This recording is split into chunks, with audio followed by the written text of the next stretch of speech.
What?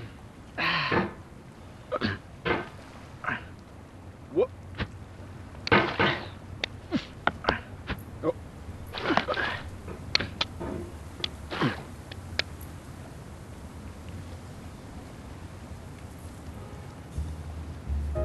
The day before it was due, as I have. Or if you left your wallet at home and you have to go back after spending an hour in the commute. If you won some money at the casino and then put all your winnings on red but it came up black. If you got your best shirt dry cleaned before a wedding and then immediately dropped food on it. If you won an argument with a friend and then later discovered that they just returned to their original view. Starting over is harder than starting up. If you're not ready for that, like if you've already had a bad day, then what you're about to go through might be too much. Feel free to go away and come back. I'll be here. Alright, thanks for coming with me on this trip. I'll understand if you have to take a break at any point. Just find a safe place to stop and quit the game. Don't worry, I'll save your progress, always. Even your mistakes. This game is a homage to a free game that came out in 2002, titled Sexy Hiking. The author of that game was Jazzuo, a mysterious Czech designer who was known at the time as the father of B games. And B games are rough assemblages of found objects. Designers slap them together very quickly and freely, and they're often too rough and unfriendly to gain much of a following. They're built more for the joy of building them than as polished products.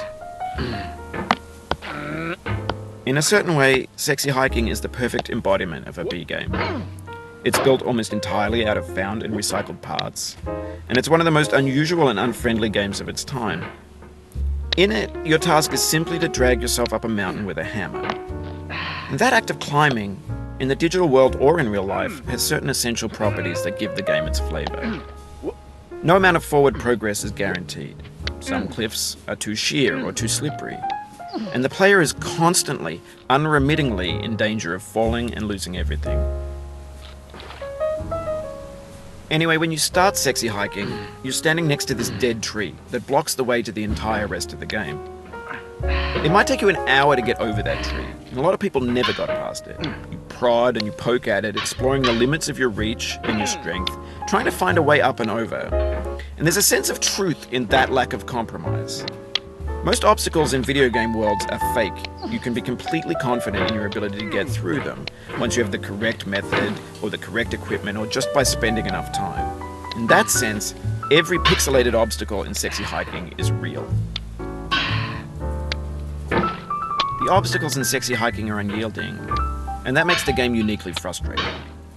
But I'm not sure Jazzuo intended to make a frustrating game. The frustration is just essential to the act of climbing, and it's